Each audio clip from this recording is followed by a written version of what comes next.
Novel e fanfic narradas. Game of Thrones, segundo filho da casa Targaryen. Capítulo 311, A Libertação dos Imaculados Parte 2. Os nobres da Baía dos Escravos lembravam Viserys dos Tiroshi. Enquanto os Tiroshi focavam nas cores extravagantes de seus cabelos, os donos de escravos aqui despejavam sua energia em estilos elaborados. Isdar de Meeren penteava seu cabelo em asas de cada lado de sua cabeça, enquanto Osnak ostentava chifres como um antílope. Alguns dos donos de escravos na frente de Viserys tinham penteados alados semelhantes, enquanto outros moldavam os seus em garras de águia, garras de urso e outros designs bizarros. Embora Viserys achasse seus estilos ridículos, ele manteve sua expressão neutra, consciente da situação. Afinal, Robert está chegando, e ele não podia se dar ao luxo de causar problemas desnecessários agora. Os bons mestres de Astapor também estavam avaliando Viserys, imaginando como lidar com a negociação. Normalmente, eles pechinchariam e inflariam o preço dos Imaculados, mas o comportamento recente de Viserys sugeria que ele poderia não notar tais detalhes. Ainda assim, eles sabiam que era melhor não subestimá-lo.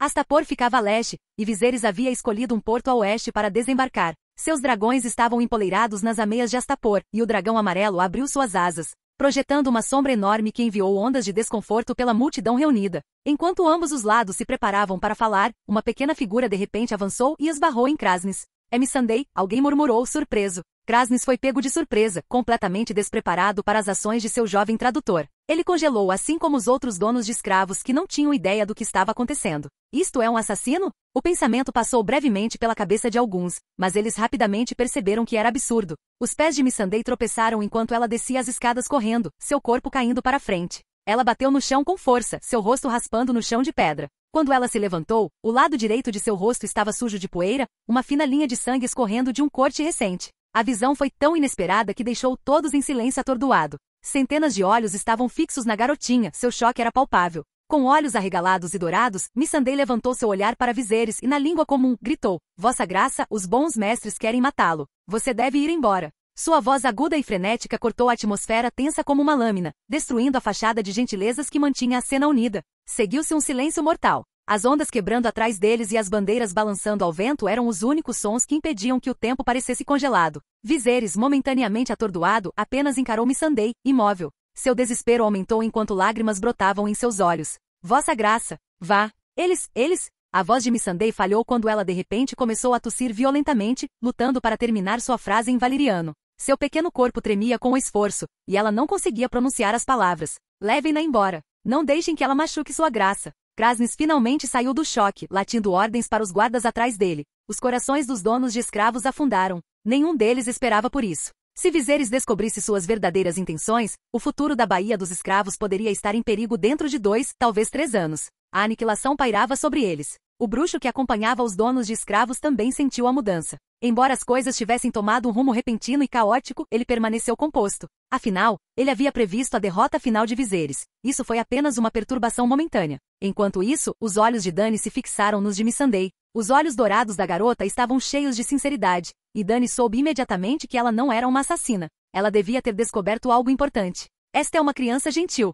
Mas como eu a salvo?" A mente de Dany correu. Se eles fingissem não entender e permitissem que os traficantes de escravos levassem Missandei embora, ela certamente seria executada. Mas se eles interviessem e a mantivessem, tudo pelo que eles trabalharam nos últimos 4 ou 5 meses na Baía dos Escravos iria desmoronar. Era uma situação sem saída. Os planos de Viserys para reformas da escravidão também seriam comprometidos, e inúmeras vidas poderiam ser perdidas. Por um momento Dany ficou paralisada, presa entre 2 escolhas impossíveis. Seus olhos se voltaram para Viserys, esperando que ele encontrasse uma solução. Os outros permaneceram congelados, sem saber como lidar com a delicada situação que se desenrolava diante deles. Naquele momento, os 2 guardas que Kraznys havia enviado estavam correndo em direção a Missandei, prontos para executá-la em segundos. Viserys olhou para a pequena garota deitada no chão e suspirou interiormente. Pequeno tradutor, você acabou de me dar uma tarefa difícil. Eu estava pronto para fazer minha parte com os donos de escravos, mas você teve que jogar uma chave no plano." Assim que um dos guardas alcançou Missandei, sua mão roçando seu ombro, Viserys deu um passo à frente rapidamente. Agarrando-a pela nuca, ele a levantou do chão com facilidade. Com menos de 10 anos e pesando não mais do que 40 ou 50 libras, Missandei parecia uma pena em suas mãos. Balançando indefesamente como um coelho, as pernas de Missandei chutavam no ar. Ela se perguntou se Viserys tinha ouvido seu aviso ou se tudo tinha sido em vão. A atenção de todos se voltou para Viserys, Dany, Jorah, o jovem Connington e os donos de escravos de Astapor, todos esperando para ver o que ele faria em seguida. Respirando fundo, Viserys falou com frustração velada, seu tom pingando em satisfação. Bons mestres de Astapor, é esse o tipo de escravo que vocês pretendem me vender? A tensão era palpável enquanto ele continuava, meu exército já inclui quase 2.000 imaculados, adquiridos por meio de presentes e comércio. É sua renomada habilidade em batalha que me trouxe aqui, através de milhares de milhas, para repor minhas fileiras. Ele fez uma pausa, deixando o peso de suas palavras se acomodar. No entanto, esta é a segunda vez que um escravo da Baía dos Escravos me avisa em particular sobre uma conspiração contra minha vida. Vim aqui para comprar imaculados, não para me envolver em suas pequenas disputas internas. E se seus imaculados forem tão pouco confiáveis quanto estes, terei que reconsiderar toda a compra. O rosto de Krasnis perdeu a cor. Vossa Graça Viserys, eu lhe asseguro, este é um incidente isolado. Ninguém pode se igualar aos nossos imaculados em combate. Ele gaguejou, seu nervosismo palpável. Os outros donos de escravos entraram na conversa, suas vozes tingidas de desespero. Sim, Vossa Graça, por favor, nos dê a chance de identificar quem está sabotando nossa amizade. Um deles acrescentou apressadamente. Ele não acredita em mim, pensou Missandei, o medo frio afundando em seu coração. Suas esperanças ruíram. Ela temeu que suas ações ousadas pudessem ter condenado seus irmãos Marcellen, Mossador e os outros. Mas atrás de Viserys, os olhos de Oit brilhavam de admiração. Ele viu o que Viserys estava fazendo, transformando uma situação repentina e caótica em sua vantagem. Viserys não só havia dissipado a explosão do jovem tradutor, mas também se posicionado no controle das negociações. Vossa Graça, por favor, entregue-a para nós, disse Krasnis, sua voz afiada de frustração, apontando para Missandei. Nós encontraremos o traidor se intrometendo em nossos assuntos. Capítulo 312, A Libertação dos Imaculados, parte 3. Ao ouvir Viserys falar, a jovem tradutora, Missandei, já havia se resignado ao seu destino. Ela sabia muito bem as punições horríveis que os donos de escravos poderiam infligir. Para onde eles me mandariam? Ela se perguntou. Eu seria obrigada a lutar com touros, ou untada com mel para ser dada aos ursos pardos. Diante da morte certa, a mente de Missandei ficou estranhamente calma. Os donos de escravos observavam Viserys atentamente, ansiosos para resgatar o jovem tradutor e descobrir o que havia acontecido. Seu comentário sobre esse ser o segundo aviso sugeria que havia uma toupeira entre eles, um pensamento que os deixava nervosos. Não, disse Viserys com firmeza, não posso entregá-la a você. Os traficantes de escravos trocaram olhares surpresos e inquietos. Ele suspeita de nós? Krasnis, em particular, sentiu uma onda de ansiedade. Se o plano deles falhasse, talvez não houvesse mais esperança para a Baía dos Escravos. Sugiro que a coloquemos em uma gaiola e a joguemos na praça de punição, Viserys continuou. Ela pode ser executada no dia do nosso acordo. A tensão entre os donos de escravos diminuiu. Eles ficaram aliviados que Viserys não estava planejando fugir ou atrapalhar o acordo deles. Viserys virou-se para Young Connington e sutilmente sinalizou para ele ficar de olho em Missandei. Connington, rápido em entender o que ele queria dizer, admirou o raciocínio rápido de Viserys. Ao colocar Missandei sob sua vigilância, não haveria comunicação entre ela e o acampamento de Viserys, e os donos de escravos acreditariam que ainda estavam no controle. Dessa forma, a vida de Missandei foi poupada, por enquanto. Somos gratos pela confiança de Vossa Graça em nós, disse um dos donos de escravos. Preparamos um pequeno banquete em sua homenagem e o convidamos a vir a Astapor para que a cidade possa se deleitar em sua glória. Krasnis acrescentou rapidamente, sim, Vossa Graça, por favor. Não precisa, Viserys interrompeu, dispensando o convite. Sua recusa enviou outra onda de desconforto pelos traficantes de escravos. Quantos imaculados você tem disponíveis? Viserys perguntou, sua voz afiada e direta. Os senhores de escravos hesitaram, momentaneamente confusos com a pergunta. Vossa Graça, temos 19.000 imaculados prontos para venda com mais 12.000 ainda em treinamento, Krasnis respondeu. Eu vou levar todos eles, declarou Viserys. Cada um. Nenhum imaculado será poupado. Mas Vossa Graça, protestou um dos traficantes de escravos, nós nunca vendemos imaculados em treinamento, isso afetaria eles. Como eles são usados é problema meu, Viserys interrompeu. Como você sabe, o usurpador está fazendo seu próximo movimento, e eu preciso de um grande exército. Os estagiários irão suplementar minhas forças. Ele fez uma pausa antes de continuar, não entrarei em Astapor por alguns dias. Enquanto isso, vocês discutam entre si e cheguem a um preço adequado, e investiguem o que está acontecendo dentro de suas fileiras. Com isso, Viserys se virou para o bruxo Prey. Lord Prey, venha a bordo do meu navio. Sim, Vossa Graça, Prey respondeu, embora não entendesse completamente as intenções de Viserys. Confiante de que sabia como a peça terminaria, ele seguiu Viserys a bordo da nave, calmo e controlado. Enquanto a frota permanecia ancorada no porto, o jovem Connington foi deixado para trás para guardar Missandei, mantendo um olhar atento enquanto o plano de Viserys continuava a se desenrolar. Bons mestres, vamos para a praça de punição agora, disse Young Connington, seu tom firme. Os donos de escravos não tinham previsto uma reviravolta tão abrupta e estavam claramente descontentes, mas forçaram sorrisos mesmo assim, determinados a jogar junto. Deixe-nos cuidar desse assunto trivial, ofereceu Tal Grasdan, ansioso para arrancar a verdade dos lábios de Missandei e descobrir quem estava sabotando seus planos. Tudo bem, respondeu Connington, mas nós também estaremos lá. Quero ver quem está tentando minar o plano de Sua Graça de comprar os Imaculados. Conington sabia que Viserys queria proteger a jovem tradutora, e ele não podia ficar parado enquanto os traficantes de escravos a torturavam. É claro, concordaram os traficantes de escravos, mascarando sua frustração. Quando o grupo estava prestes a entrar na cidade, Regis se aproximou de Young Conington. É minha culpa que isso tenha acontecido hoje. Quando eu retornar, implorarei a sua graça por perdão, Regis disse parecendo preocupado. Não precisa, respondeu Conington. Você cumpriu seu dever.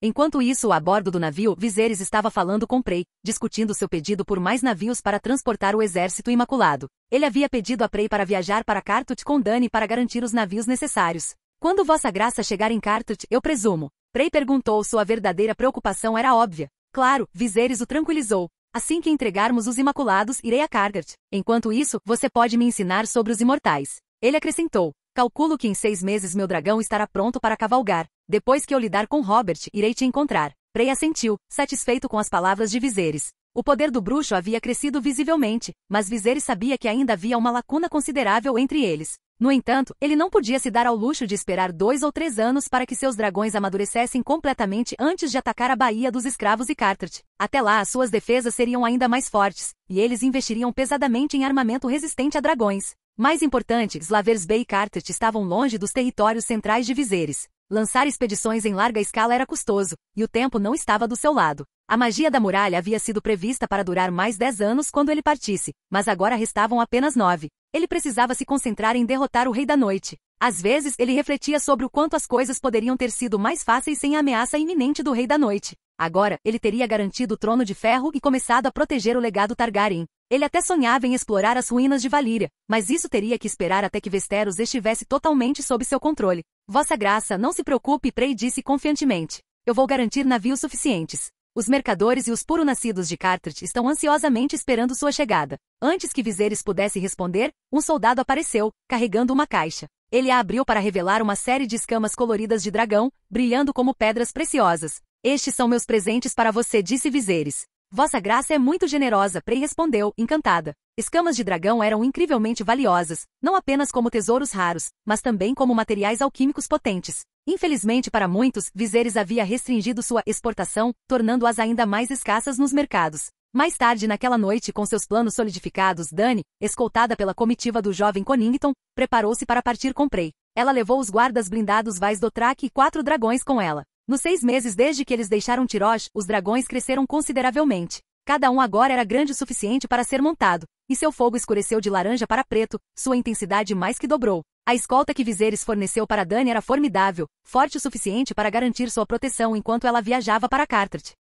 Capítulo 313, A Libertação dos Imaculados, Parte 4. Tanto os donos de escravos de Astapor quanto Viserys estavam ansiosos para fechar o negócio o mais rápido possível. Não importava o preço que oferecessem, Viserys estava preparado para aceitar, sabendo que a situação exigia isso. Mas para os donos de escravos, as apostas eram maiores, e eles tinham muito mais a considerar. Ele pode não achar que estamos planejando nada ainda, mas se isso acontecer muito suavemente, ele vai ficar desconfiado, tal Grasda murmurou durante a discussão. Se definirmos o preço muito baixo, isso definitivamente levantará bandeiras vermelhas. Vamos apenas citar o preço original para o idiota. Enquanto discutiam como precificar os Imaculados, ficou claro que eles não estavam realmente negociando. O objetivo deles era encontrar um valor que não deixasse Viserys desconfiado. Um preço alto poderia provocar sua raiva, muito baixo, e o faria se perguntar o que eles estavam escondendo, especialmente depois do aviso inesperado de Missandei. Embora ninguém tenha falado em voz alta, todos sabiam que Viserys já estava ficando cauteloso. No final, os donos de escravos chegaram a um acordo calculado. Eles levaram em conta as ações de Missandei e o fato de que Viserys era o maior comprador de Imaculados da história.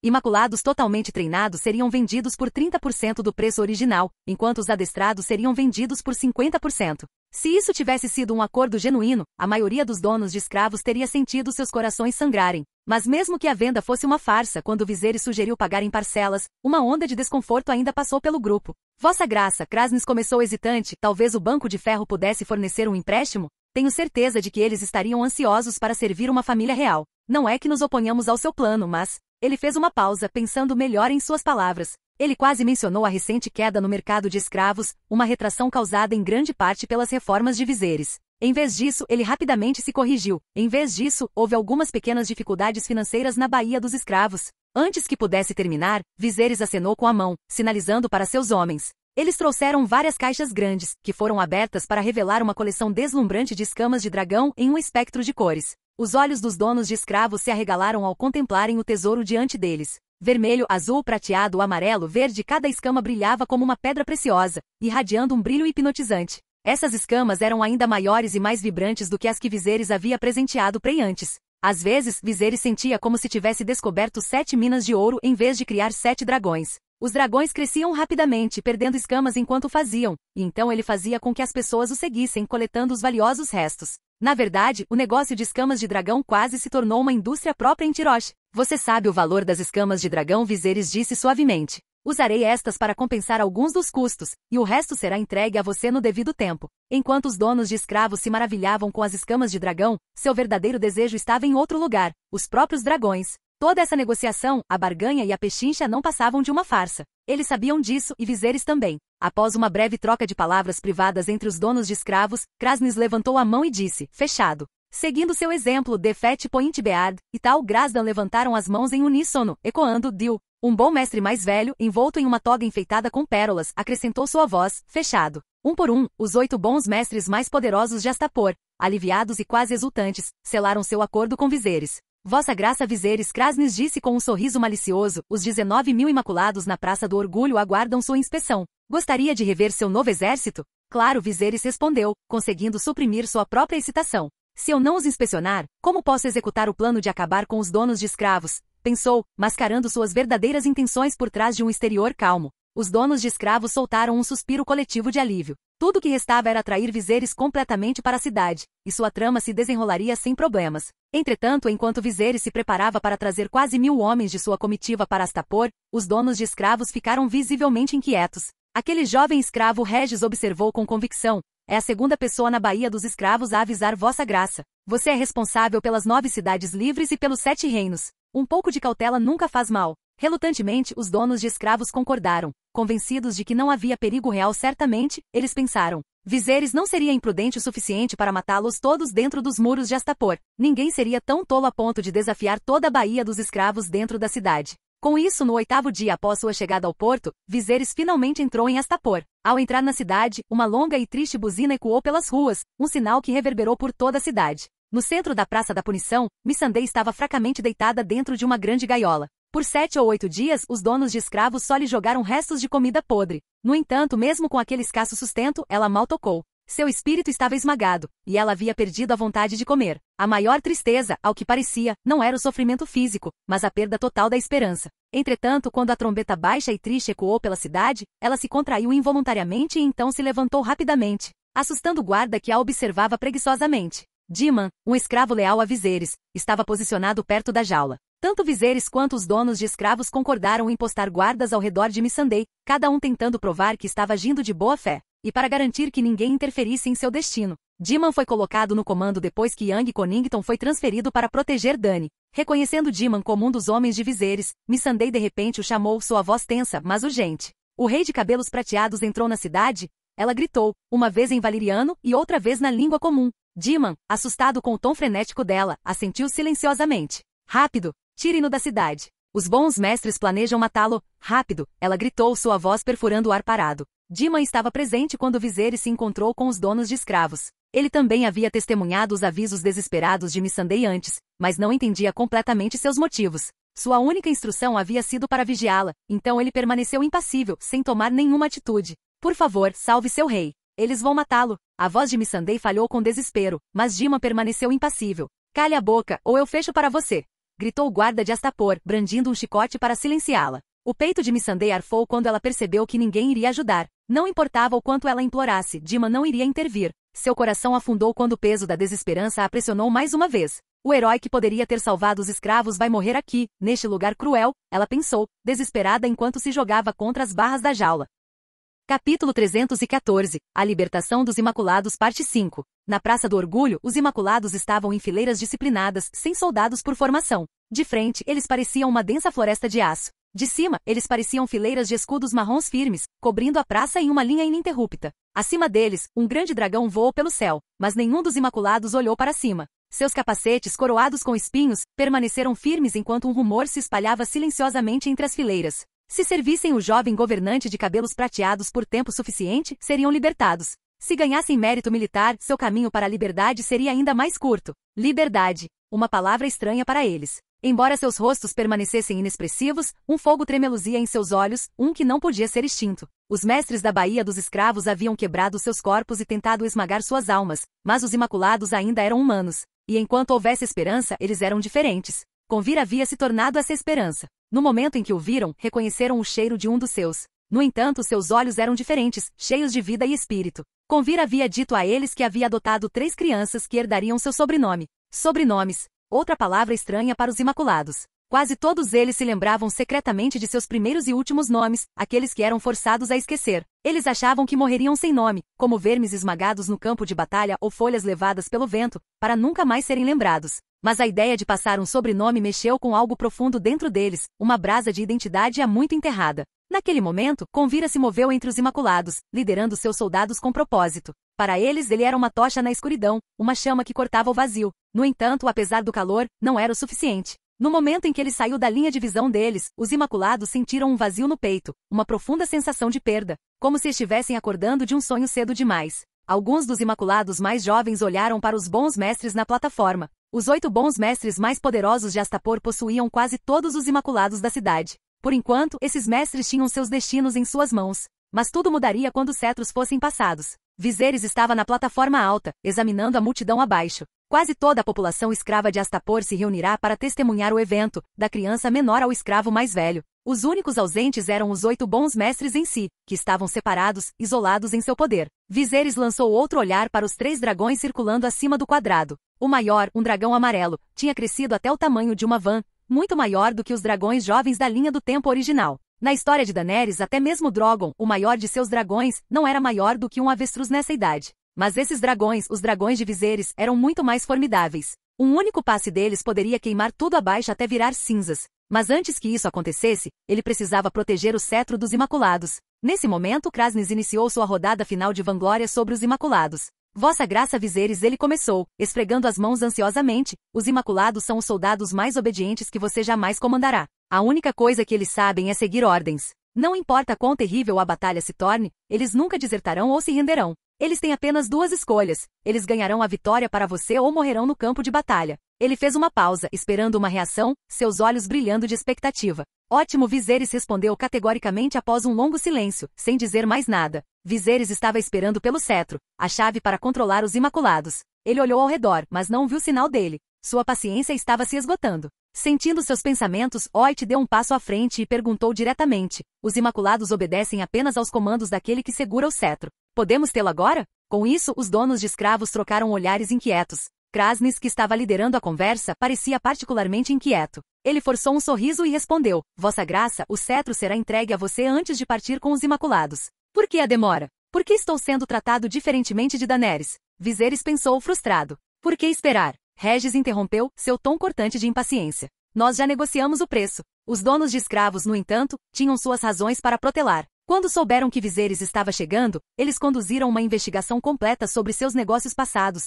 e um incidente em particular os deixou cautelosos. O incidente de Tirosh. Viserys havia tomado o controle de Tirosh com a ajuda de uma revolta de escravos. Isso, mais do que tudo, os deixou cautelosos com ele. Por causa disso, eles estavam tratando Viserys de forma muito diferente de como trataram Daenerys. Eles não estavam dispostos a entregar o cetro antes que ele estivesse fora com segurança. Vossa Graça, você comprou toda a força imaculada de uma vez, o que significa que agora você tem o exército mais poderoso da Baía dos Escravos em suas mãos. Kraznys parou de falar, escolhendo suas palavras cuidadosamente. Ele não podia exatamente admitir que eles não confiavam em Viserys por causa de seu histórico de incitar revoltas de escravos. Isso seria muito direto. Afinal, seria como chutar um comprador poderoso enquanto ele estivesse em baixa. Então, você está me dizendo que não trouxe o cetro com você hoje? Viserys perguntou, seu tom cheio de irritação mal disfarçada. Bem, isso é verdade, Kraznys admitiu nervosamente, mas não se preocupe, Vossa Graça, nós certamente lhe forneceremos o mais belo cetro imaculado. Nenhum cetro. Uma ideia ousada passou pela mente de Viserys. Naquele momento, os dragões circulando acima pareciam sentir seus pensamentos. O maior, um dragão amarelo, soltou um rugido agudo enquanto descia em direção à plataforma. Os donos de escravos que nunca tinham visto um dragão de perto recuaram de medo. Instintivamente eles recuaram, suas expressões antes confiantes substituídas por pânico. O tamanho do dragão, agora tão grande quanto uma carruagem, enviou ondas de terror pelos traficantes reunidos. Até mesmo a mera visão de uma besta daquele tamanho teria sido suficiente para fazê-los tremer, muito menos um dragão descendo sobre eles. Uau, uau! O som das asas do dragão amarelo encheu o ar enquanto ele pairava sobre a plataforma, sua envergadura de quase 5 metros de largura. A força do vento que ele gerou fez as vestes elaboradamente adornadas dos donos de escravos ondularem descontroladamente. O que ele está fazendo? Sussurrou um dos bons mestres com medo, observando enquanto Viserys, calmo e composto, dava um salto leve e montava nas costas do dragão com facilidade. Ele já consegue montar um dragão? Como eu nunca o vi cavalgando antes. Outro dono de escravos murmurou em descrença. Uma sensação de pavor os dominou. Este não era mais o comprador hesitante com quem eles pensavam estar lidando. Era algo muito mais perigoso. O dragão amarelo mudou seu peso, batendo suas asas poderosamente como se estivesse se preparando para alçar voo. A força das rajadas levantou poeira e detritos, fazendo os donos de escravos cambalearem para mais longe. Capítulo 315. A libertação dos Imaculados, parte 6. O dragão carregou Viserys enquanto ele voava abaixo sobre as cabeças dos Imaculados, lançando uma sombra enorme sobre a Praça do Orgulho. As asas do dragão bloqueavam o sol, e sua sombra varria as fileiras disciplinadas abaixo. Viserys olhou para os soldados abaixo dele, a maioria deles entre 14 e 20 anos. Suas feições traíam suas origens diversas, nativos da Baía dos Escravos, Dothraki, homens das cidades livres, Westerosi e aqueles com pele oliva escura das Ilhas do Verão. Seus cabelos variavam de preto a vermelho, de linho a amarelo, e todos os tons entre os dois. Olhos cinza, verde, azul e dourado olhavam fixamente para a frente. Esses soldados vieram de todos os cantos do mundo, apenas para serem castrados implacavelmente e transformados em guerreiros, tijolos humanos em uma parede sem rosto. De repente Viserys notou alguns Imaculados olhando furtivamente para ele das fileiras. Seus olhos estavam longe de estar entorpecidos, na verdade, havia um lampejo de algo inconfundível, uma centelha de esperança. Eles olharam para o grande dragão circulando acima, e pela primeira vez em anos, algo neles se agitou. Viserys sorriu. Eu sei o que esses soldados querem, ele pensou. A influência de Convira está se espalhando. Ele mostrou a eles que eles são mais do que apenas ferramentas de guerra, eles anseiam por recuperar sua humanidade. Imaculado. Viserys chamou sua voz profunda e autoritária. Ele infundiu suas palavras com magia, fazendo-as trovejar pela praça como uma tempestade distante. Seu tom era firme, resoluto e cheio de paixão. Os donos de escravos na plataforma alta observavam confusos, suas expressões escurecendo. O que ele está fazendo? Pensaram, perplexos com sua exibição repentina. Ele está tentando comandar os Imaculados diretamente? Impossível. Krasnis murmurou para si mesmo, sua voz tremendo. Ninguém pode comandar os Imaculados sem o cetro. Não pode ser feito. Mas enquanto os senhores de escravos trocavam olhares nervosos, sua confiança vacilou. Seus olhos, antes cheios da certeza de caçadores, agora refletiam medo, medo do homem no dragão. Imaculado. Viserys chamou novamente, sua voz ecoando como um trovão. Deste momento em diante, eu, Viserys Targaryen, sou seu rei. E vocês, ele fez uma pausa, sua voz cheia de poder. Vocês são meus guerreiros escolhidos. Juro defender seu direito à liberdade com minha vida. Suas palavras ecoaram pela praça, ecoando nas paredes de pedra e nos corações dos ouvintes. Os donos de escravos estavam congelados no lugar. A respiração de Krasnis vinha em rajadas curtas e apavoradas enquanto uma sensação de pavor o dominava. O que ele vai fazer? Pensou, sentindo como se estivesse sendo perseguido por algo muito mais perigoso do que um mero homem. Os senhores de escravos se agitaram ansiosamente, como se tivessem acabado de ouvir o rosnado de uma fera selvagem. Até os animais e pássaros próximos pareciam sentir. O medo irradiava de cada canto da Praça do Orgulho. Impossível. Ninguém pode controlar os Imaculados sem o cetro. Krasnis arfou, cada palavra mais desesperada que a anterior, como se estivesse se afogando em pânico. Ao redor dele, Jorah, Regis, Oit e os outros instintivamente agarraram os punhos de suas espadas. Geralt, silencioso e focado, já havia sacado seu arco, a tensão no ar era aguda enquanto a flecha se encaixava no lugar. A voz de Viserys ecoou pela praça como um trovão. Agora, eu lhe dou sua primeira ordem. Mate todos aqueles em túnicas. Mate os donos de escravos. Mate seus guardas. Destrua qualquer um que o escravize e lute por sua liberdade. Mate. A força de suas palavras era eletrizante, ecoando nas paredes de pedra e abalando os corações de todos os presentes. Não, você não pode. Você fará inimigos de toda a Baía dos Escravos. Krasnis lamentou, sua voz quebrando sob o peso do terror. Mas antes que ele pudesse dizer outra palavra, uma sombra brilhou na plataforma. O dragão azul, Virgon, desceu com uma velocidade assustadora, suas garras cravando-se profundamente nas costas de Krasnis. Arri! Krasnis gritou enquanto o dragão o erguia alto no céu, seus gritos ecoando pela praça. A uma altura de 300 pés, Virgon o jogou de volta para baixo como uma boneca de pano, e com um rugido, o atingiu com um jato de chamas vermelho escuras. Assim que Krasnis estava caindo no chão, o dragão verde Baleris voou para cima, pegando-o no meio da queda e jogando-o ainda mais alto. Seus gritos foram abafados quando outra onda de fogo vermelho escuro o consumiu completamente. Os outros donos de escravos ficaram paralisados de horror, boquiabertos, enquanto seu líder era incinerado diante de seus olhos. Trituração. A flecha de Geralt voou direto para a boca de Grasdan, o mais alto dos bons mestres.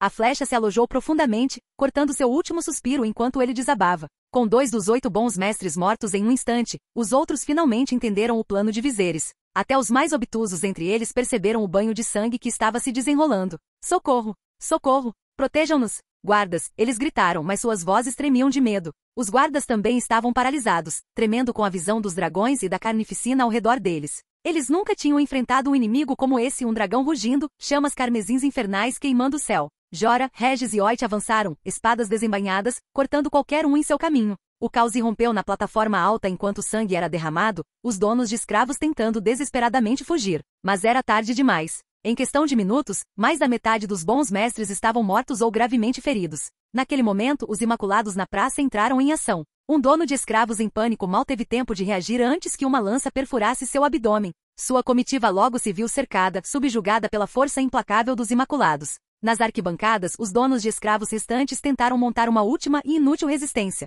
Mas seus esforços foram em vão. Viserys, cavalgando sobre o dragão amarelo, desceu sobre eles. Dracários. Viserys ordenou. O dragão amarelo liberou uma torrente de chamas pretas e vermelhas. Como o maior dos dragões, seu fogo queimava com a intensidade de brasas vermelho-sangue e a escuridão de uma noite sem estrelas. Em segundos, dezenas de tochas humanas pontilhavam o chão, seus gritos engolidos pelo rugido das chamas. Poeira, aço e fogo se espalharam rapidamente pela cidade. O fedor de pólvora e sangue encheu o ar, e a paisagem urbana logo foi pintada com o caos da batalha. Ao pôr do sol, ela caiu sob o controle de Viserys, e as cidades livres tremeram sob o peso da conquista do dragão. Do meio-dia até o anoitecer, a batalha se enfureceu como uma força imparável. Mesmo quando o sol se pôs, a cidade, como uma fera selvagem, não mostrou sinais de se acalmar. As forças de Viserys rapidamente garantiram alvos de alto valor, pirâmides, tesouros e depósitos de suprimentos. Carregamentos de ouro, prata, pedras preciosas, grãos e armas foram levados para longe, com destino à sua frota. Em meio à atividade, um escrivão de olhos pequenos chamado Jace, trazido de Tirosh, abordou Viserys para entregar seu relatório.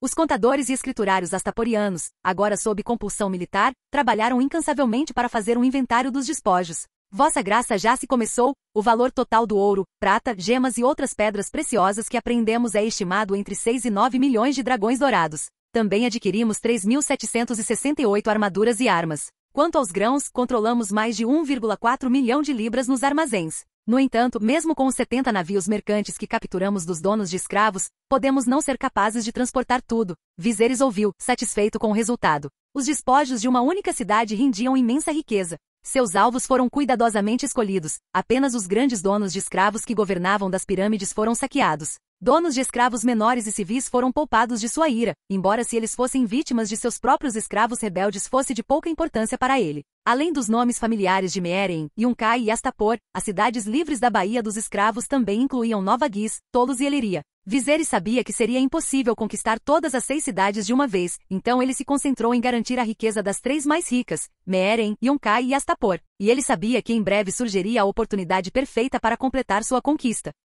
Capítulo 316. Ataque surpresa em Meereen. Em sua mesa 2 grandes lâmpadas piscavam enquanto Sdar lia as últimas notícias de Astapor. Relatos dos movimentos de Viserys já haviam se espalhado pelas outras cidades livres, gerando inquietação entre os donos de escravos. O que mais os perturbou foi o súbito desaparecimento de Missandei, a jovem tradutora que havia alertado Viserys sobre sua trama. Pior ainda, Viserys havia mencionado ter sido lembrado de uma traição por outra pessoa. Essa revelação enviou uma onda de pavor pela Baía dos Escravos. Havia um traidor entre eles. No entanto, refletindo melhor, não era totalmente surpreendente. Viserys ostentava seu poder e os Varlocks que se gabavam de serem capazes de matá-lo, permaneceram conspicuamente ausentes por anos. Sua influência em Carthage havia diminuído a ponto de ficarem abaixo até mesmo das Spicers Guild, uma das 3 principais guildas mercantes da cidade. Enquanto Viserys reivindicava Westeros e as cidades livres, rumores circulavam de que ele também era um feiticeiro formidável. Não era de se espantar que alguns na Baía dos Escravos duvidassem dos Varlocks e pudessem até apoiar a ascensão de Viserys. Ainda assim, Sdar se sentiu aliviado por Viserys não ter cancelado seus planos de visitar Carthage. Na verdade, ele até tinha enviado sua irmã mais nova na frente dele. Quanto a Sdar, ele estimou que o seguiria em 2 dias. Vamos, velhos da Casa dos Imortais, ele pensou. Era tarde da noite quando sua empregada apagou as lâmpadas e o ajudou a ir para a cama. Assim que Sdar estava prestes a cair no sono, ele ouviu passos apressados e suaves se aproximando. Meu senhor, os Dothraki estão atacando. Isdar sentou-se ofegante enquanto tentava entender a situação. Os Dothraki? Atacando. Os Dothraki tinham vindo antes para extorquir tributos e saquear, mas algo sobre esse ataque parecia diferente. Algo está errado, ele pensou. Rápido, leve os guardas para os muros da cidade. Aqueça o óleo nas estátuas. Ele fez uma pausa, a compreensão se abatendo sobre ele. Os Dothraki pertenciam a Viserys. Por que eles estariam atacando? Enquanto ele reacendeu as lâmpadas preparando-se para se levantar, uma série de passos pesados e frenéticos ecoaram do lado de fora. O pânico surgiu dentro dele. O quê? A cabeça de Isdar girou, seu corpo tremendo de choque. Viserys, liderando seus 3 dragões, incendiou o portão norte de Meereen. Junto com o ariete de Khadgo, o portão caiu rapidamente, rompido com facilidade assustadora. Os soldados de Meereen, despreparados para um ataque tão feroz, assistiram horrorizados enquanto o fogo vermelho escuro do dragão iluminava a noite,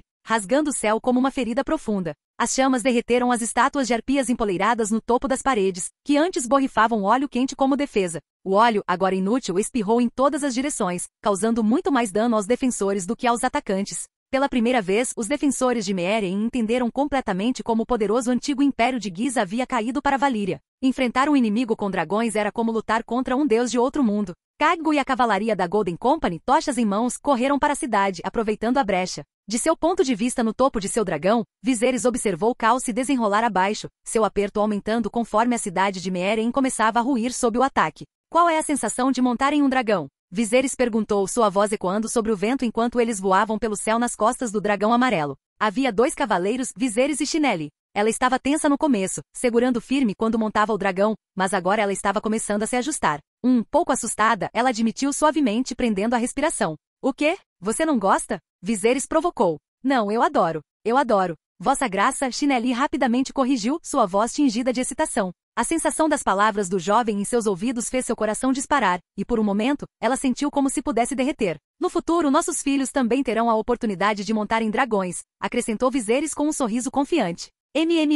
A resposta de Chinelli foi quase um sussurro, sua voz tão delicada quanto uma brisa. Viserys trouxera Chinelli como recompensa por sua lealdade e obediência. Ela havia demonstrado tato, servindo chá a ele e a Dany, um pequeno gesto que o tranquilizou de que ela conhecia seu lugar. Se ela apenas o tivesse servido, ele poderia ter ficado cauteloso com potenciais conflitos dentro de seu círculo íntimo. Mas suas ações atenciosas lhe renderam um lugar especial ao seu lado. O casamento deles era politicamente significativo, mas Viserys viu algo mais no vínculo deles. Embora ela não tivesse o peso político de uma futura criança como a Rosa de Jardim de Cima ou Sansa, sua conexão com ele estava logo abaixo do vínculo dele com Dany. Levar Chinelli para um passeio de dragão era parte do cultivo de um relacionamento mais profundo. Uma vez que o Império estivesse estabilizado, Viserys planejou seguir os passos de Aegon, deixando a maioria dos assuntos políticos para suas esposas. Ele estabeleceria a estrutura para o reino, mas deixaria que elas administrassem a governança do dia a dia. Quanto ao ataque a Meereen, Viserys havia escolhido atacá-lo primeiro por razões estratégicas. Meereen estava muito mais perto de Astapor do que Yunkai. Marchar até Yunkai levaria 4 ou 5 dias.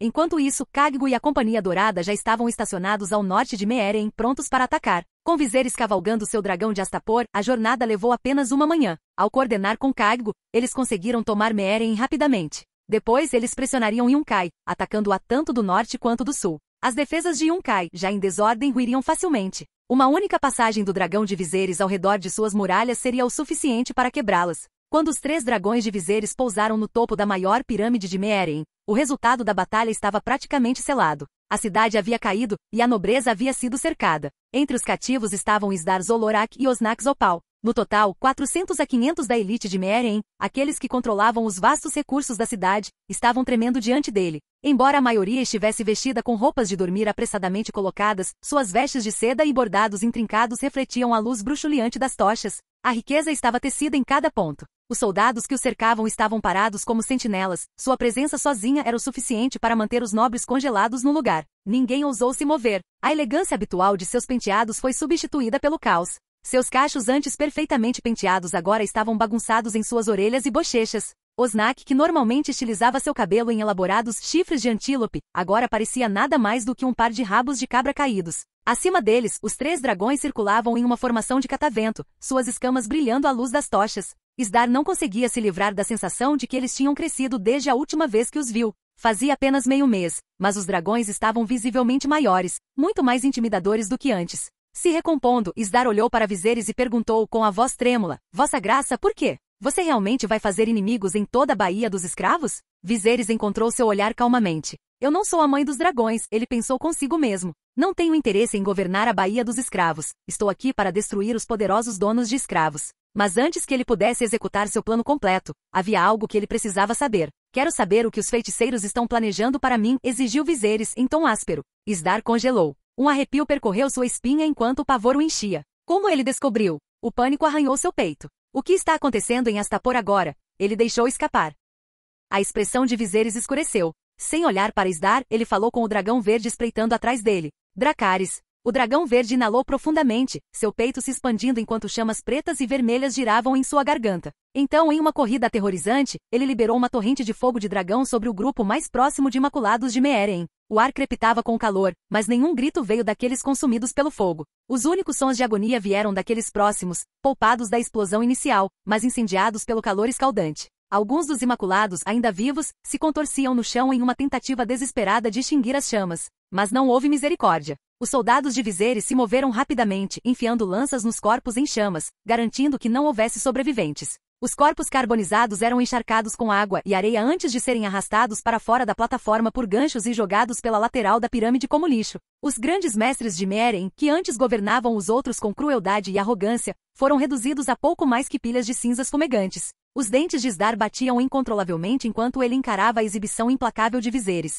Até Chinele, parada ali perto, empalideceu, seu corpo tremendo de medo. O cheiro forte de pólvora e carne queimada enchia o ar, fazendo seu estômago revirar. Assim que ela sentiu que estava prestes a vomitar, uma mão gentil pousou em suas costas. Instantaneamente, um calor calmante se espalhou por seu corpo, acalmando seus nervos. A náusea desapareceu, e seu medo começou a diminuir. Ela olhou para Viserys, seu coração disparado. Sua habilidade de mudar de brutalidade aterrorizante para ternura a cativou completamente. Isdar, ainda tremendo, observou a cena se desenrolar, sua mente acelerada. Ele deve saber de algo, mas como? De repente, ele notou algo estranho sobre os guerreiros que o cercavam. Os Dothraki, antes selvagens e de aparência indomável, agora estavam vestidos com armaduras de couro e muito mais bem equipados do que antes. Ainda mais surpreendente, eles foram acompanhados por soldados vestidos no estilo distinto das cidades livres. Soldados que Isdar sabia que deviam estar estacionados no grande mar de grama. Mas como ele poderia ter mobilizado todas essas tropas sem que nossos espiões soubessem? A verdade o atingiu como um golpe. Viserys sempre planejou atacar a Baía dos Escravos.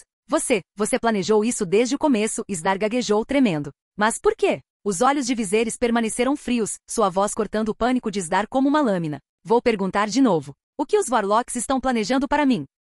Capítulo 317. 40 milhões de dragões dourados. Sobrecarregado pela pressão, Isdar não teve escolha a não ser revelar tudo a Viserys, explicando o plano do início ao fim. No mês passado, os donos de escravos da Baía dos Escravos fizeram de tudo para baixar a guarda de Viserys, tudo para atraí-lo para Carthage. No centro do esquema deles estava a Casa dos Imortais dos Bruxos. Na linha do tempo original, a Mãe dos Dragões levou seu pequeno Calazar através do Red Waste e chegou em Carthage sem escolha a não ser confiar nos Warlocks, que facilmente a enganaram para entrar na House of the Undine, sem nenhum conhecimento de magia. Ela foi levada a uma ilusão perigosa e escapou por pouco da morte quando Drogon matou os Undine-Ones no momento em que eles tentaram drenar sua força vital. Mas Viserys era diferente. Ele não tinha falta de nada e representava uma ameaça muito maior. Os donos de escravos acreditavam que ele tinha caído na armadilha deles, como um peixe atraído por um anzol. Eles viam sua chegada como uma oportunidade de recuperar o poder, não apenas para a Baía dos Escravos, mas para todo o mundo escravista. Além disso, as ações de Viserys em Westeros haviam danificado severamente sua influência, unindo a Baía dos Escravos e Carthage contra ele. Então por que não me mata aqui na Baía dos Escravos? Viserys perguntou, seu tom cortante. Se eu não for para Carthage, todo o seu plano vai por água abaixo, não é? Isdar, tremendo, respondeu, você é um comprador da Baía dos Escravos. Se você morrer aqui, isso trará caos. Não podemos arriscar matá-lo em nosso solo. Viserys zombou. Típico com muito medo de arriscar qualquer coisa quando se busca a grandeza. Desde a queda do antigo Império de Ghis para Valíria, não houve grandes conflitos na região. Fazia sentido que uma garota como Daenerys com apenas 14 ou 15 anos, pudesse chegar com 3 jovens dragões e virar o lugar de cabeça para baixo. Arrastem-nos e decapitem-nos, ordenou Viserys em valiriano. Ao som da sentença, os donos de escravos explodiram em lamentos de pânico, com as vozes carregadas de desespero. Viserys, estas são casas antigas com histórias que abrangem milhares de anos. Sem nós, ninguém poderá ajudar vocês a governar a Baía dos Escravos. Isdar, sentindo a gravidade do momento, sabia que tinha que fazer um último esforço para preservar a esperança para Meereen. Ele deu um passo à frente, tremendo, mas determinado. Quem disse que eu quero governar a Baía dos Escravos? Viserys retrucou. O quê? Os olhos de Isdar se arregalaram em choque. Viserys sorriu com a descrença de Sdar. Ele estava prestes a declarar: eu sou um conquistador, não um governante, entregando-se a um pouco de arrogância. Mas então ele se conteve. Eu já sou um imperador, ele se lembrou. Devo estar atento ao que digo e faço. As gerações futuras seguirão meu exemplo. Viserys acreditava que imperadores, reis e monarcas deveriam ser construtores da civilização, não meros saqueadores. Apenas chefes bárbaros se gabavam de destruição e conquista. Os Targaryens estavam destinados a governar e construir um novo mundo, não simplesmente derrubá-lo. Existiam 40 casas de Dragonlord no passado, e agora só existe a casa Targaryen. O que você é? As palavras de Viserys ecoaram friamente. O mundo de Sdar Zolorak se despedaçou em um instante. Sua mente lutou para processar o peso daquela pergunta enquanto a lâmina caía, acabando com sua vida. Havia 40 casas de Dragonlord no passado, e agora só há a casa Targaryen. O que eles achavam que eram comparados a ele? Com os donos de escravos derrotados, Viserys rapidamente passou para seu próximo comando. Caigo, ele chamou. Vossa Graça, respondeu Caigo, dando um passo à frente. Você levará 10.000 homens e marchará para o sul para se juntar a Sor Jorah e ao príncipe Oit no cerco de Yunkai. Sim, Vossa Graça. Caigo respondeu com uma saudação brusca. Viserys virou-se para outro comandante.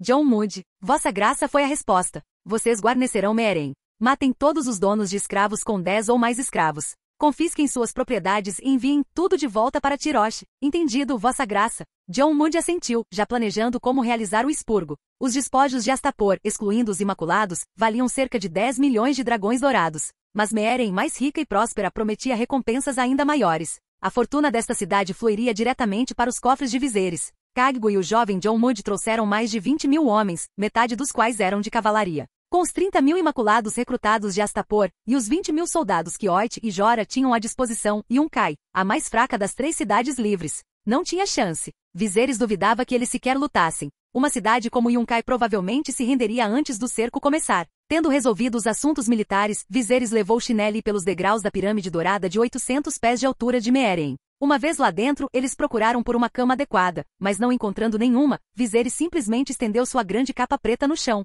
Enquanto o sol dourado da manhã banhava seus corpos em luz, Chinele, pressionado firmemente contra ele, perguntou: Vossa Graça, você realmente vai para Cartert? Por que não chama a princesa de volta? Não precisamos mais nos preocupar com aqueles Varlocks. O olhar de Viserys permaneceu distante, sua voz pensativa. Os Varlocks estão ficando mais fortes. Se não lidarmos com eles agora, eles podem se tornar uma ameaça para meu filho, para nosso futuro. Claro, Viserys não estava pensando apenas em sua prole. Ele sabia do interesse obscuro dos Varlocks em Kingsbland, e ele se lembrava de como os White Walkers eram atraídos pelo sangue Stark. Se ele pudesse desvendar os segredos da magia do sangue, ele poderia descobrir a chave para derrotar os White Walkers. Chinele, no entanto, não estava pensando tão longe. Sua mente vagou para sua própria ambição crescente. Minha filha. Ela tocou sua barriga ligeiramente inchada, sorrindo para si mesma. Certamente é possível, depois da noite passada. Mesmo que seu filho não tivesse direito ao trono, ser o primogênito de Viserys garantiria um lugar importante em seu coração. Ela sabia disso, e esse conhecimento lhe trouxe conforto. Era um pensamento natural. Até mesmo as mulheres menos competitivas não conseguiam deixar de abrigar ambição quando se tratava de seus filhos. E as esperanças de Chinele não eram irracionais. Ela só queria que seu filho ganhasse mais do amor de Viserys, um desejo razoável em tal mundo. Vou direto para Carter depois que conquistarmos Yunkai. Cuide-se, e eu retornarei assim que puder, Viserys disse, seu tom confiante. Sim, Vossa Graça, foi a resposta. A conquista de Yunkai foi mais tranquila do que o previsto. Quando os exércitos de Viserys do norte e do sul cercaram a cidade, os Wise Masters nem perceberam o que estava acontecendo. O comandante supremo dos exércitos e aliados de Yunkai, frequentemente chamado de Picled Plum, até considerou uma conversa diplomática com Viserys. Mas era tarde demais. O fogo do dragão rapidamente rompeu as paredes em ruínas de Yunkai, permitindo que 30.000 tropas inundassem. Logo, os estandartes do dragão de 3 cabeças voaram sobre a cidade. Yunkai, conhecida por seus infames escravos de cama e escravos damasco, enfrentou um novo futuro sob o governo de Viserys. Com seu decreto para abolir a escravidão, essas pessoas não poderiam mais ser tratadas como propriedade. No entanto, a questão do que fazer com elas era para mais tarde. Por enquanto, a riqueza dos donos de escravos foi confiscada, e tanto escravos quanto cidadãos foram libertados. Estimativas conservadoras colocaram a riqueza extraída dos donos de escravos das 3 cidades da Baía dos Escravos em mais de 40 milhões de dragões dourados. Isso era mais do que os impostos combinados que Viserys havia recebido das outras 5 cidades livres nos últimos 40 anos, excluindo as Terras Esperançosas e os degraus. A campanha de Viserys na Baía dos Escravos estava quase completa, mas lidar com os Varlocks era o próximo desafio. Para isso, Viserys, Dany, seus 7 dragões e uma pequena comitiva, incluindo os guardas valerianos com armaduras de aço, deveriam ser suficientes. No entanto, controlar toda a cidade de Carteret seria uma questão diferente, que poderia exigir liderar um exército de 20.000 homens. Marchar por terra significaria cruzar o Red Waste, uma jornada que levaria pelo menos 2 meses, e quando chegassem a Carthage, suas forças estariam exaustas.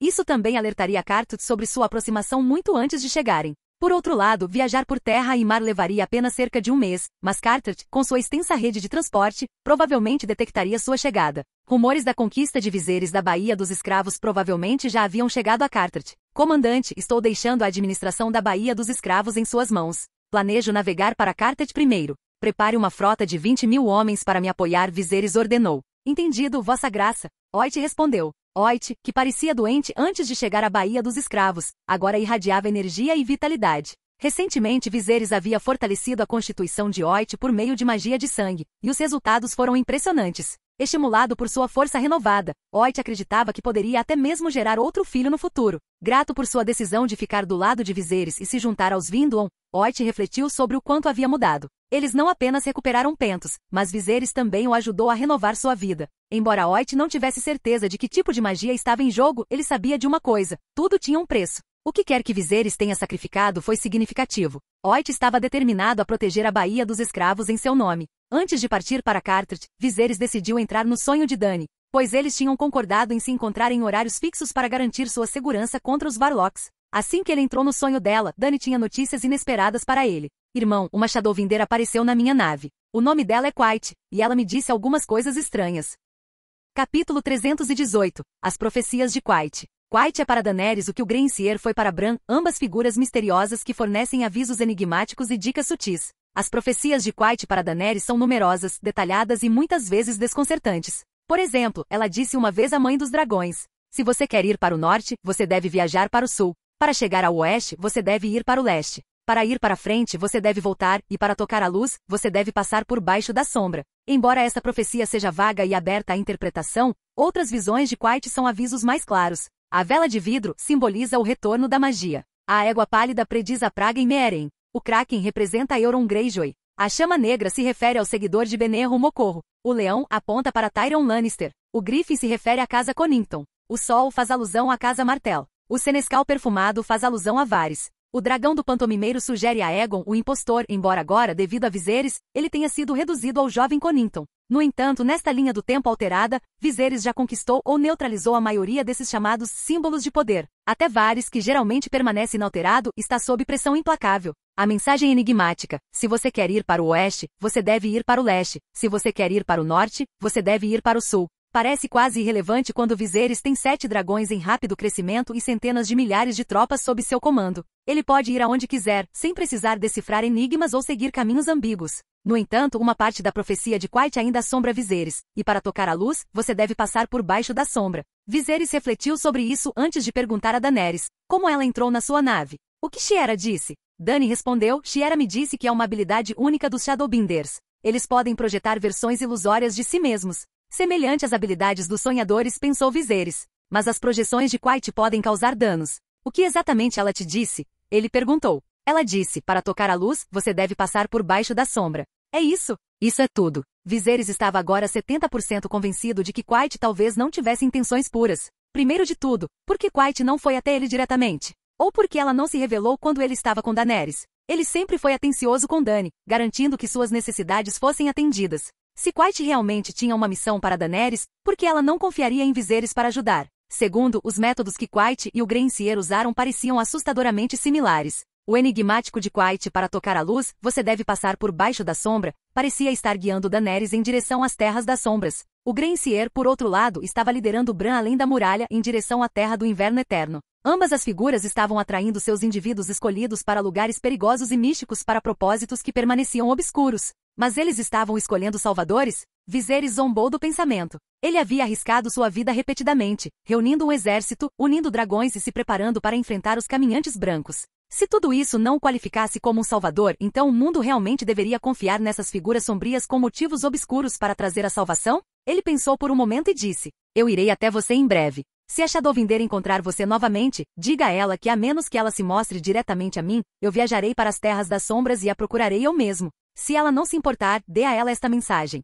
Viserys então descreveu vários símbolos, uma égua pálida, um grifo, um leão, e o senescal perfumado. Ele tinha ouvido de Benerro que as profecias tinham mudado após o aparecimento do cometa vermelho. Se Quiet tivesse realizado suas adivinhações antes do cometa, ela poderia ter visto as visões da linha do tempo original. Agora, ela deveria ter notado as mudanças nas imagens. Quando Dany proferiu essas palavras, dizendo a Quiet que elas vinham dele, ela poderia ficar curiosa, ou até mesmo com medo de Viserys. Ela teria duas escolhas, ou iria até ele por vontade própria, ou se retiraria para as terras das sombras e nunca mais ousaria interferir. Entendido, irmão? Vendo a intensidade fria nos olhos de Viserys, Dany assentiu obedientemente. Houve algo estranho com Prey ultimamente? Viserys perguntou. Não, nem estamos no mesmo navio, ela respondeu. Fique cauteloso. Assim que lidarmos com os Warlocks, voltaremos para casa. Sim, casa? Os olhos de Dany brilharam com o pensamento, sua mente vagando para Westeros, a terra que ela ainda não havia pisado. Através do sonho, Viserys soube que Dany já havia cruzado o estreito de Giscari e estava a meio caminho de Carthage. Satisfeito, ele escolheu sua direção geral, reuniu alguns suprimentos e partiu com seus 2 dragões restantes. Voar realmente é algo especial, ele refletiu, enquanto o vento chicoteava seus cabelos. Neste mundo, apenas 2 tipos de pessoas podiam realmente viajar com liberdade, navegadores e cavaleiros de dragões. Ser o último era, sem dúvida, a experiência superior. Nenhum navio apertado e balançando, nenhum ar estagnado em uma cabine, apenas o céu infinito e a velocidade que nenhum navio poderia igualar. Se houvesse uma desvantagem, era o vento que podia ressecar o rosto. Um corta-vento de rosto inteiro não seria uma má ideia, ele pensou com um sorriso. Ele partiu ao meio-dia e chegou às ruínas de uma cidade no Red Waste ao pôr do sol. Foi aqui que, em outra linha do tempo, Daenerys incinerou o corpo de Drogo e chocou seus dragões, nomeando a cidade em ruínas em homenagem a ele. Mas nesta linha do tempo, Viserys a impediu de sofrer tanto depois de sua jornada através do mar. Se ele tivesse sido menos protetor, ela poderia ter acabado neste deserto árido. Eles disseram que esta terra pertenceu aos Lisênios, mas a desertificação a transformou em uma terra fantasmagórica sem vida e seca. Após um breve descanso à sombra de 2 árvores retorcidas, Viserys continuou sua jornada.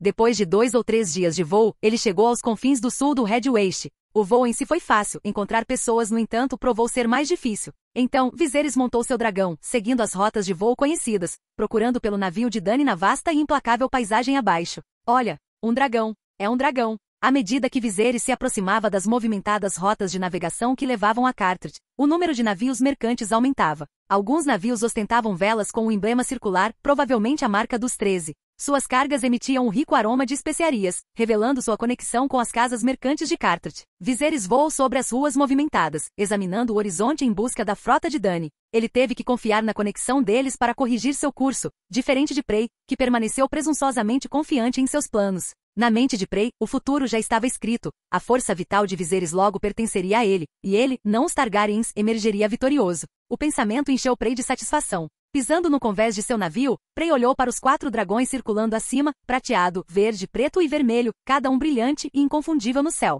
O dragão prateado brilhava na luz do sol, suas escamas brilhando como uma armadura polida. Algumas escamas se soltaram e flutuaram para baixo, brilhando enquanto caíam. Por um breve momento, Prey se maravilhou com a beleza deles, mas seu olhar rapidamente se voltou para a nave de Dany. Um olhar de fome cintilou em seus olhos. O sangue de 2 Dragonlords, Viserys e Daenerys, era mais valioso do que qualquer coisa que ele já havia provado. A vitalidade das pessoas comuns era branda, como água para os imortais. Mas o sangue valeriano, especialmente o dos descendentes dos Dragonlords, era como leite rico e nutritivo, algo que ele nunca teve o prazer de consumir, mas seu fascínio o enchia de desejo voraz. Comparadas a elas, todas as forças vitais que os imortais haviam consumido antes não passavam de aperitivos sem sabor. De repente ele viu guardas escoltando Daenerys para o convés. Ela parecia estar examinando o céu em busca de algo. Prey seguiu seu olhar. Lá, à distância, 3 formas escuras se aproximavam rapidamente. Conforme as figuras se aproximavam, o coração de Prey afundava. Ele conseguia distinguir suas formas inconfundíveis. Dragões. Viserys. Suas pupilas se arregalaram em descrença quando ele viu Viserys montado em um dos dragões. Ele está na Baía dos Escravos há quase um mês, e quando viajava, era sempre de navio. Como ele de repente sabe como montar um dragão? A mente de Prey correu com perguntas, mas ele não teve tempo para pensar nelas. Para sua surpresa, Viserys não foi em direção ao navio de Dany, mas em vez disso foi diretamente em direção à nave de Prey. O vento rugiu enquanto os dragões verde e azul pairavam sobre o navio de Prey, suas asas criando rajadas poderosas. Então, com um bater de asas poderoso, o dragão amarelo desceu para o convés, suas garras raspando a madeira enquanto pousava. Viserys saltou das costas do dragão, caminhando decididamente em direção a Prey. Lord Prey, graças a Deus! Finalmente o encontrei! Viserys exclamou, sua voz soando com falso calor. Capítulo 319. Minha barra de saúde está além da sua imaginação. Assim que Viserys desmontou do dragão, ele mal conseguiu conter sua ânsia e imediatamente questionou Prey sobre a imortalidade. Prey ficou surpreso com seu entusiasmo, mas intrigado. Para afirmar sua experiência, Prey começou a tecer meias-verdades sobre o caminho para a vida eterna. Então Viserys perguntou, você quer dizer que amarrou sua vida a um objeto que pode existir indefinidamente, compartilhando sua força vital com ele? Sim, exatamente, Prey respondeu, inclinando-se como se estivesse compartilhando um segredo íntimo. O envelhecimento começa em uma parte do corpo e se espalha. Agora, imagine se seu corpo fosse vasto, se sua essência estivesse ligada a algo muito maior do que você. O processo de envelhecimento levaria mais tempo. Na natureza, quanto maior a criatura, mais tempo ela vive. Isso não é verdade, Vossa Graça? Viserys assentiu, fingindo estar impressionado. Isso faz sentido. Ele continuou sondando. Então, você está dizendo que ligou sua vida à Casa dos Imortais? Sim, Prey respondeu, sua voz cheia de orgulho. E o que acontece se a Casa dos Imortais for destruída? Sua vida também acabaria?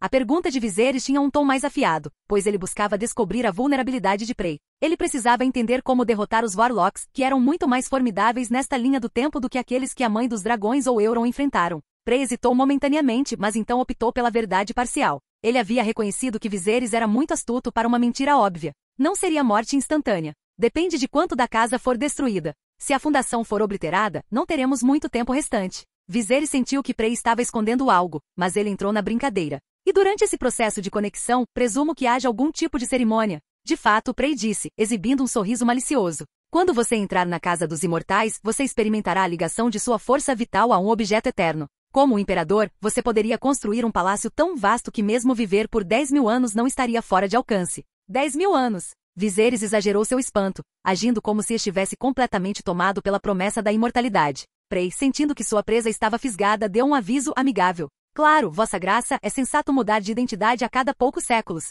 Afinal, viver por incontáveis anos sem fazer isso atrairá atenção indesejada e ressentimento. Viserys levantou uma sobrancelha. E quantas identidades você usou, Lord Prey? Prey riu, o tom de um homem que viu as eras passarem. Perdi a conta. Fingindo curiosidade contínua, Viserys pressionou ainda mais. Essa arte da imortalidade parece impecável. Mas certamente deve ter algumas desvantagens. Um momento em que alguém pode ser fraco ou vulnerável. Prey enrijeceu-se ligeiramente surpreso com a cautela de Viserys. Ele esperava que Viserys fosse menos afiado, considerando sua indulgência na Baía dos Escravos. Mas novamente este era o mesmo homem que havia ascendido de um príncipe caído para um governante. Suas qualidades pessoais, embora manchadas pela devassidão, ainda eram formidáveis. Após um momento de hesitação, Prey decidiu que era melhor revelar algo, mas não muito. Sim, Vossa Graça. O momento de maior vulnerabilidade é durante o fluxo e a transferência de energia vital. Viserys se inclinou. E quando isso acontece? Prey, com cuidado para não revelar muito, respondeu. Você entenderá completamente quando chegar à Casa dos Imortais. Mas saiba disso. Quando a energia vital é trocada em grandes quantidades, é preciso ser cauteloso. Viserys agora entendia perfeitamente. Prey estava se referindo ao processo de drenagem de vida. Essa revelação também esclareceu porque Euron Greyjoy conseguiu manipular os Warlocks, porque eles eram mais fracos durante esses momentos. Na linha do tempo original, Drogon havia atingido os Warlocks em seus momentos mais fracos, permitindo que Euron os explorasse mais tarde. Satisfeito com a informação, Viserys continuou a conversar casualmente com Prey, certificando-se de manter a ilusão de confiança. Depois de um tempo ele seguiu para a nave de Dany, onde compartilhou tudo com Shiera. Enquanto conversavam, algo no tom de Shiera mudou. Suas respostas se tornaram enigmáticas, e seus olhos distantes, como se ela estivesse relembrando memórias que não eram suas. Viserys rapidamente percebeu que as novas informações que ele havia fornecido haviam desencadeado uma memória mais profunda dentro dela, provavelmente de outra alma que residia dentro dela. Eu me lembro agora, disse Shiera, seus olhos arregalados enquanto as memórias voltavam. Depois que os imortais absorvem a força vital de alguém, eles podem assumir a aparência dessa pessoa. Você deve ter cuidado. Quanto tempo demora para drenar completamente a força vital de alguém? Viserys perguntou, calculando quanto tempo ele poderia suportar. Ele tinha atualmente uma reserva de quase 9.000 pontos de atributo, um recurso do qual ele poderia extrair para prolongar sua resistência. Assim como ele fez ao chocar os ovos de dragão. Os olhos de Shiera piscaram enquanto ela considerava. Não muito. Uma vez que você é pego na ilusão deles, pode parecer horas, mas na realidade, é apenas cerca de um quarto de hora. Um quarto de hora. Viserys fez os números em sua cabeça. Se a vitalidade de uma pessoa normal fosse medida como sua constituição e saúde combinadas, suas reservas lhe davam o equivalente a mais de 10 horas de força vital. Muito mais do que eles poderiam drenar em meros minutos. Com tanto tempo, Dany poderia derrotar os imortais com facilidade. Antes que ele pudesse expressar seu plano, Dany, sempre intuitiva, interrompeu, sua voz cheia de preocupação. Irmão, você não pode correr esse risco. Temos dragões e exércitos. Por que enfrentá-los você mesmo quando podemos queimar o lugar dos céus? Viserys suspirou e interrompeu suavemente. Dany, seu plano é sensato. Mas se os assustarmos, eles vão deslizar para as sombras, e levará anos para erradicá-los. Se falharmos agora, nossos filhos e netos sofrerão as mesmas caçadas e armadilhas. Confie em mim, você é forte o suficiente. Eu acredito em você. Assim que vencermos esta batalha. Ele parou antes de dizer, iremos para casa, sabendo que tal promessa tentaria o destino. Em vez disso, ele concluiu, estaremos livres dessas preocupações. Dany olhou para ele, seus lábios se apertando em hesitação, mas finalmente assentiu. Então terminaremos isso de uma vez por todas. Pelos próximos 10 dias a frota navegou por águas calmas, aproximando-se do Estreito de Carthage. A cidade era famosa por ser o portal entre o leste e o oeste, e quando eles entraram em seu movimentado estreito, ficou claro por quê. O mar estava cheio de navios, suas velas pontilhando o horizonte como ondas. Quanto mais perto a frota de Viserys e Dany ficava, mais atenção eles chamavam. 7 dragões voando acima do estreito criavam um espetáculo. Os navios mercantes diminuíram a velocidade, marinheiros e timoneiros abandonando suas tarefas para ficar boquiabertos com as feras majestosas acima. Os dragões projetavam longas sombras sobre os navios, e embora os marinheiros inicialmente se abaixassem para se proteger, com medo, eles logo ressurgiram, percebendo que os dragões não tinham intenção de atacar. Olha o tamanho desse dragão, gritou um marinheiro, apontando para o céu. Claro! De que serve um dragão se ele não for enorme? Outro respondeu, maravilhado com a escala das criaturas. Enquanto os marinheiros fofocavam em admiração, um homem de cabelo azul, claramente alguém de autoridade, aproximou-se de uma tela enorme em um dos navios maiores. Quando a tela foi puxada para trás, revelou uma balista gigante, armada e pronta. A tensão no ar aumentou. Viserys, observando das costas de seu dragão, estreitou os olhos. O homem de cabelos azuis olhou para cima, claramente querendo testar se até mesmo dragões poderiam ser perfurados pela engenhosidade humana. Capítulo 320. A recompensa do diabinho. Venham aqui, todos vocês. O homem de cabelo azul gritou, sua voz cortando o ar. Os marinheiros, que tinham momentaneamente abandonado seus postos para olhar boquiabertos para os dragões, voltaram à ação e correram em direção a ele, rapidamente reposicionando a enorme balista em um local mais aberto no convés. Chefe, gritou um marinheiro segurando os controles da besta. O dragão azul é o mais próximo, mas o amarelo é o maior. Qual deles devemos mirar? O assassino enxugou uma fina camada de suor da testa, seu olhar fixo no dragão azul circulando acima. Seus olhos brilhavam com uma mistura inquietante de excitação e ambição. Os dardos de besta montados na cama eram enormes, mais próximos de lanças do que de flechas, e suas pontas eram revestidas de um estranho material preto que brilhava ameaçadoramente na luz. Pareciam ossos de dragão. Vá para o azul, ele disse, sua voz baixa e calculada. Mire com cuidado. Os marinheiros assentiram e ajustaram a mira da balista, travando no dragão azul. Mas antes que pudessem atirar, os dragões começaram a se mover. O dragão amarelo voou mais alto, liderando o bando, enquanto o dragão azul recuou, substituído pelo dragão prateado, Hylarion. Os olhos do assassino se arregalaram quando o dragão prateado voou diretamente acima de seu navio, suas asas esticadas, lançando uma sombra como uma nuvem sobre o mar. Sua barriga cintilante estava exposta, um alvo perfeito. Agora, ele sibilou, olhos brilhando. Hylarion é o prêmio logo depois do amarelo. Mas havia um problema. A balista não conseguia elevar-se ao ângulo necessário. Levantem-na, gritou ele para os marinheiros. Depressa, levantem a besta. Vários homens ergueram a base da balista sobre os ombros, inclinando-a alto o suficiente para mirar no dragão acima. O coração do assassino disparou. Eles tinham o tiro perfeito. Seria imperdoável errar a tão curta distância. Assim que estavam prestes a atirar, uma onda repentina de calor os atingiu por trás. O assassino se virou bem a tempo de ver uma parede de chamas vermelhas correndo em sua direção, expelida por um dos outros dragões. As chamas engolfaram os homens que operavam a balista, seus corpos se inflamando instantaneamente. Gritos encheram o ar enquanto eles se debatiam, contorcendo-se como insetos em agonia antes de desabarem sem vida. O pânico se espalhou pelas naves ao redor. As tripulações se espalharam, desesperadas para evitar o destino de seus companheiros. O dragão amarelo, ainda empoleirado na proa da nave de Viserys, liberou outra torrente de chamas, incinerando o que restava da balista e seus operadores. A nave em si, em chamas, parecia se torcer e se contorcer em seus estertores de morte enquanto o fogo a consumia. Mas a frota de Viserys já estava se aproximando, cercando o navio em chamas como predadores perseguindo presas feridas. Os marinheiros sobreviventes foram rapidamente reunidos e trazidos até ele.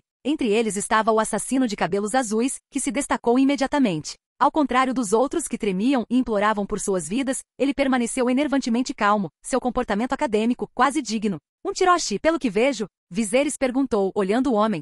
Seu tom era comedido, mas havia uma ponta nele. O silêncio composto do assassino contrastava fortemente com as expressões de pânico de seus companheiros cativos. Enquanto Viserys se erguia com um enorme dragão amarelo pairando atrás dele como uma sombra, o assassino de cabelos azuis o encarou com um sorriso maroto, respondendo sem um traço de humildade. Isso mesmo. Viserys nem piscou. Jogue-o ao mar. A bravata do assassino vacilou. O que? Antes que pudesse terminar sua frase, Young Connington, já com quase 1,8 metros de altura, apesar de ter apenas 14 ou 15 anos, agarrou o assassino pela nuca. Sem esforço, ele arrastou o homem até a borda do navio, o assassino gritando o tempo todo: Viserys, seu reinado não durará. Você será destronado, cedo ou tarde. Connington o silenciou com um soco no rosto antes de jogá-lo no mar. O assassino de cabelos azuis, surpreendentemente hábil na água, conseguiu ressurgir, continuando a gritar mesmo enquanto pisava na água. Viserys, seu bastardo do rei louco. Uma explosão de fogo de dragão do dragão azul o silenciou para sempre, incinerando na água, deixando nada além de vapor subindo do mar.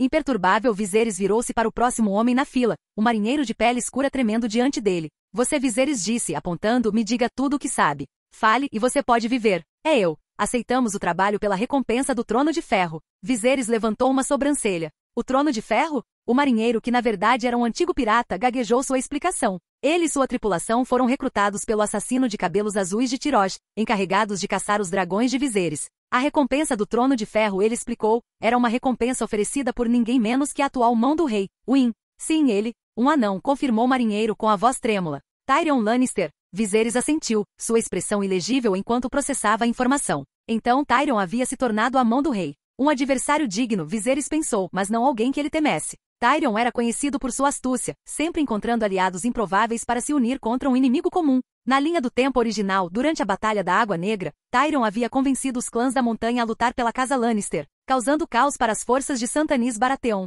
Mesmo preso por Catelyn Stark, Wyn havia conseguido enganar seus captores. Mas Viserys não estava preocupado. Não importava se Tyrion ou qualquer outro se sentasse como mão, ou mesmo se Tywin Lannister retornasse do túmulo para reivindicar o trono para si. No que dizia respeito a Viserys, o poder fazia a coisa certa, e ele tinha tanto aço quanto dragões à sua disposição. Ainda assim, essa revelação o fez perceber algo importante. Ele não tinha uma rede de espionagem eficaz. Nem mesmo um dragão conseguia ver os cantos escuros do mundo, os esgotos e sombras onde as conspirações apodreciam. Ronan Viserys murmurou para si mesmo, o nome instantaneamente surgiu em sua mente. Lidaremos com isso quando retornarmos, ele decidiu. Para evitar mais contratempos, Viserys espalhou sua frota, impedindo que os dragões voassem muito baixo ou se afastassem muito. Essa tentativa de assassinato não foi nada mais do que um pequeno inconveniente, mas ele não permitiria que acontecesse novamente. Os atacantes sobreviventes foram pendurados na proa de sua nau capitânia como um lembrete sombrio para qualquer outra pessoa que pudesse ter planos semelhantes. Daquele ponto em diante, nenhum outro incidente ocorreu. Logo, a frota se aproximou da silhueta iminente de Carthage, uma cidade tão grandiosa e próspera quanto antiga.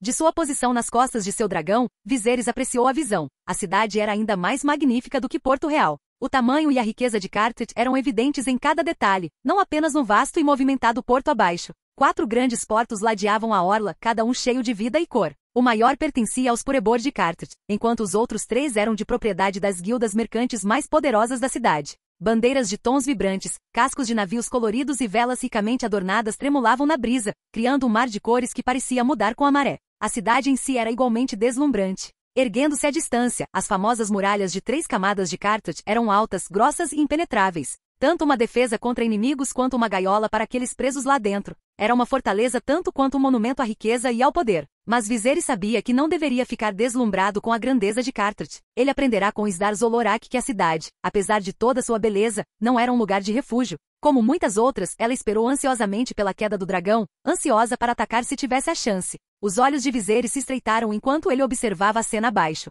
Ele entraria em Carthage, mas não baixaria a guarda. Obrigado por assistir. Se gostou, deixa o like e inscreva-se. Quanto mais apoio, mais vídeos.